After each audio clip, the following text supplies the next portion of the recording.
Olá pessoal, eu sou a professora Gisele Mendes da Universidade Estadual de Maringá. Estamos aqui hoje para mais um episódio do nosso canal Professora Gisele Mendes, intitulado Isso é Crime? Bom, no episódio de hoje, do quadro Isso é Crime do nosso canal, nós vamos questionar se é crime no Brasil a manipulação genética de embriões humanos. Antes de nós falarmos exatamente da manipulação genética de embriões humanos, é importante que a gente entenda de onde vêm esses embriões humanos que podem ser eventualmente manipulados geneticamente. Bom, as técnicas de reprodução assistida, chamadas técnicas de RA, elas não encontram guarida na nossa legislação penal ou civil. É importante que se diga que há uma liberdade bastante ampla de realização das técnicas de reprodução assistida no Brasil e que a única regulamentação existente a respeito dessas técnicas que vão gerar os chamados embriões supranumerários ou embriões excedentários são as resoluções do Conselho Federal de Medicina, que tem um caráter deontológico, ou seja, ligado à regulamentação e à ética médica, à ética da profissão médica. Nós temos no Brasil, a legislação mais atual a respeito é a Resolução 2168 de 2017 do Conselho Federal de Medicina. Então, a Resolução 2168 prevê uma série de regras éticas que disciplinam do ponto de vista deontológico as técnicas de RA, ou seja, de reprodução assistida. São duas, fundamentalmente, as técnicas de reprodução assistida que podem gerar os embriões humanos que nós vamos comentar proximamente, se constitui ou não crime a sua manipulação. A primeira é a inseminação artificial, que é feita dentro do ventre da mulher, muitas vezes por causa de infertilidades do ponto de vista masculino, ou seja, do seu companheiro, do seu cônjuge, da pessoa que vai realizar o projeto parental com ela e que tem algum problema relacionado ao sêmen, à quantidade de espermatozoides, que, portanto, pode precisar de uma doação ou que o procedimento seja feito de forma artificial, mas dentro do útero da mulher, ok? Então, essa técnica se chama inseminação artificial. Por outro lado, uma técnica mais requintada, mais refinada, que surgiu depois, é quando também a mulher tem dificuldades de reprodução pelos mecanismos naturais. E aí, havendo algum tipo de dificuldade, seja na concepção do embrião ou na gestação, essa inseminação ela pode acontecer fora do útero materno. Aí nós temos as técnicas de fertilização in vitro, ou FIV. A fertilização in vitro foi uma verdadeira revolução na possibilidade de reprodução humana assistida a partir da década de 70 no mundo e também no Brasil. E as primeiras regulamentações começaram a aparecer do ponto de vista ético justamente na década de 80. Então, o bebê gerado dessa maneira, ele é fertilizado in vitro, ou seja, fora do útero materno. Então, ali, num vidro, numa superfície realmente fora do útero, é feita a manipulação ginecológica que oportuniza a fertilização do espermatozoide dentro do óvulo. Ou seja, é todo um ambiente que é criado para que essa fertilização seja controlada artificialmente e o óvulo seja finalmente fertilizado de forma com sucesso pelo espermatozoide. Isso é controlado, então, num ambiente fora do útero materno, fora do corpo da mulher, e a técnica é chamada de fertilização in vitro. Depois, certamente, esses embriões serão transferidos para o corpo da mulher, mas é quando as dificuldades para a gestação partem, então, da mulher. Certo? E também podem ser do seu companheiro, do seu esposo, do seu marido, mas pode ser que não haja esse problema, que seja exclusivamente da mulher. Então, é uma técnica que tornou possível gestações que antes eram talvez inconcebíveis. Dentro dessa perspectiva, o que nós temos é que surgiram, a partir das técnicas, seja de inseminação artificial ou a técnica mais elaborada, que é a FIV, a fertilização in vitro, a possibilidade de doação, não é, pessoal? Seja de sêmen, seja de óvulos, para que pessoas que não só têm dificuldade nesse processo de inseminação ou fertilização, mas que sequer produzem gametas, consigam, através de doadores, e esse procedimento tem que ser totalmente gratuito, é o que consta na resolução 2168 de 2017 do Conselho Federal de Medicina, que doadores participem gratuitamente desse processo doando o seu material genético, seja o sêmen, sejam os óvulos. Bom, então há toda uma regulamentação nessa resolução que estabelece a idade da mulher que pode participar dessas técnicas de reprodução artificial, que é até 50 anos inclusive, o número de ovócitos, ou seja, de óvulos fertilizados que podem ser transferidos para o útero dessa mulher, para que não haja risco na gestação. Então, se a mulher tem até 35 anos, são 2 ovócitos que são fertilizados fora do corpo e podem ser transferidos. Até 39 anos, são 3 ovócitos, né? Ou seja, óvulos fertilizados que podem ser transferidos. E com 40 anos ou mais, são 4 ovócitos, porque assim aumentam as chances de ela poder engravidar. seja com o material genético que ela mesma produziu, se ela não tiver essa dificuldade, ok, pessoal? Através de uma hiperestimulação ovariana, através da tomada de hormônios, ela pode produzir os próprios óvulos, mas não sendo óvulos bons, então ela pode contar com óvulos de doadoras, com esperma de doadores também, e assim, de maneira tal que ela possa, que o casal possa realizar o seu projeto parental com óvulos e esperma de doadores. Bom, o fato é que, a partir desse momento, há uma discussão a respeito da filiação, já que também não há uma regulamentação expressa na lei civil. Mas toda a resolução 2168 de 2017 do CFM estabelece expressamente que um termo de consentimento esclarecido, livre e esclarecido, um consentimento informado, vai ser firmado por esses doadores. E eles não só abrem mão, né, de qualquer tipo de reivindicação da filiação para que não haja dúvidas a respeito da filiação da futura criança, que vai ficar com os receptores do material genético, mas também que eles não sejam identificados, certo? Proibida a identificação dessas pessoas pelos receptores e também vice-versa, né? Quem doou o material não pode saber quem recebeu esse material, quem vai gerar, do ponto de vista da genética, né? O seu filho, ou seja, a criança que surge a partir do material genético doado. Então, essa identificação não é possível e contraria as regras do Conselho Federal de Medicina. Não pode haver conhecimento de quem são os doadores por parte dos receptores do material genético e vice-versa também. A exceção que se abre é a respeito do prontuário médico de eventuais doenças que esse doador possa ter. Porque uma vez que essa pessoa desenvolva alguma doença ou tenha alguma doença ou enfermidade genética, é importante conhecer a sua identidade para investigar essas doenças genéticas, porque a criança pode desenvolvê-las, mas simplesmente dados relativos à sua saúde. Nunca, jamais conhecer a sua identidade civil, ou seja, quem é, onde está, isso não pode ser conhecido jamais, mas dados relativos à sua saúde, sim.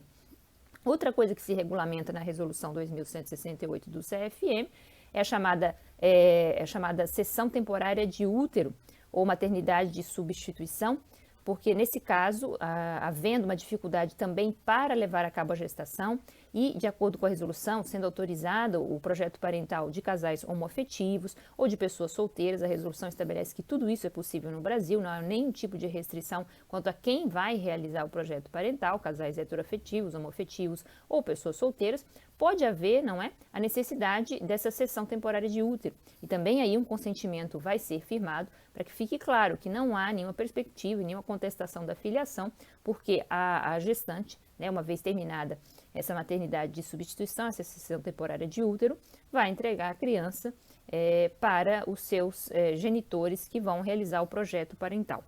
Então, existem várias regras interessantes na resolução 2168 que nós vamos aplicar para descobrir se a manipulação desses embriões, desse material genético, produto, né, desse material genético, sêmen e óvulo, é crime.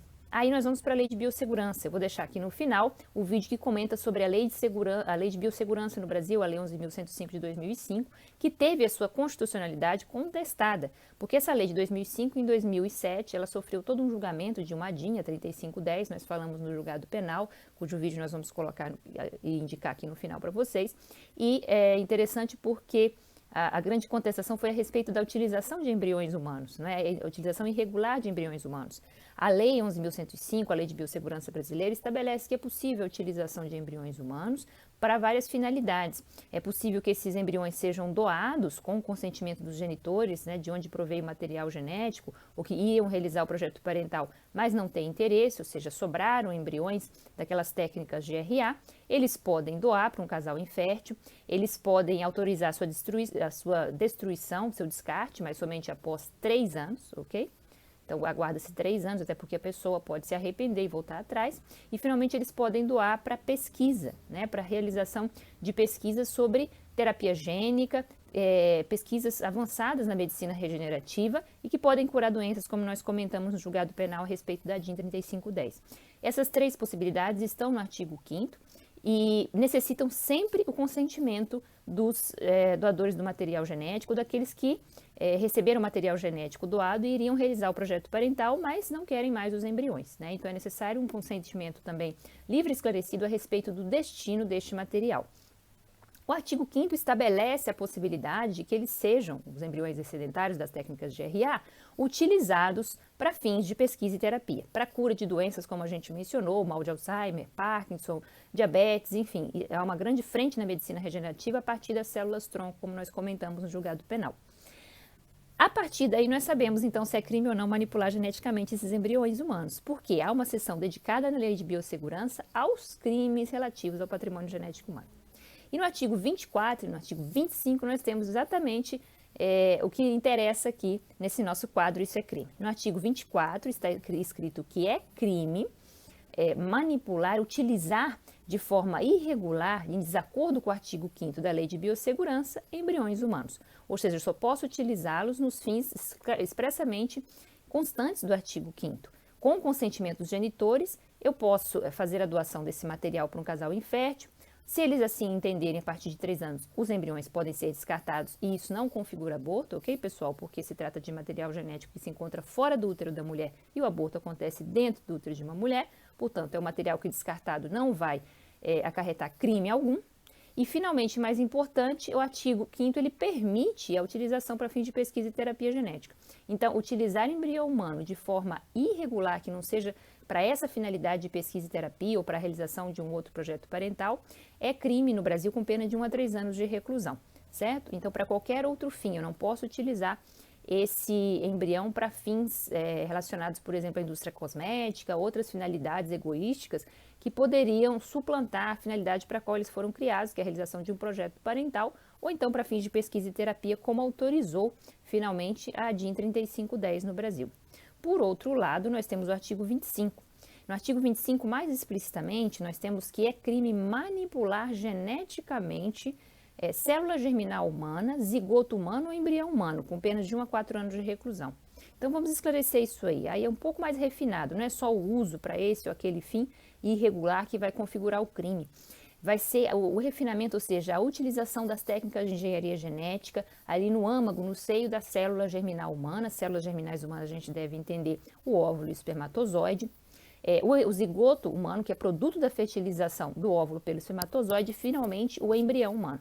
Então, esses 3 objetos do crime do artigo 25, se eles forem manipulados geneticamente, ou seja, se há uma manipulação do próprio DNA dessas células, nós vamos ter um crime ainda mais grave que o anterior. Aí eu não estou utilizando o embrião pronto, eu estou entrando dentro do núcleo dessas células, onde nós temos a informação genética, o código genético que nós chamamos de DNA, no ser humano, e manipular, ou seja, retirar genes, colocar genes, a gente chama dessas técnicas de terapia gênica.